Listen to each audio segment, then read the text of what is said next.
பரதன் எந்த கோலத்துல வந்திருக்கான்? தவக்கோலத்துல வந்திருக்கான்.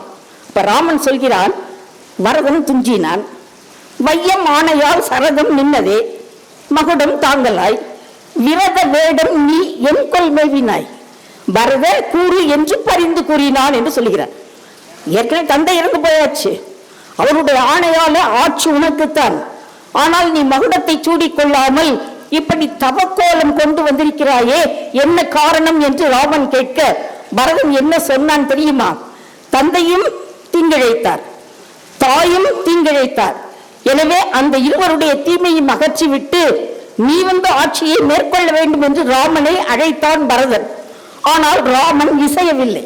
பெற்றோருடைய கட்டளையை ஏற்றுக்கொண்டு நடப்பதுதான் எனக்கு உரியது, உனக்கு கொடுக்கப்பட்டதுதான் அரசாட்சி, எனவே நீ ஏற்றுக்கொள்ள வேண்டும் என்று ராமன் சொல்ல பரதன் என்ன சொன்னான் தெரியுமா?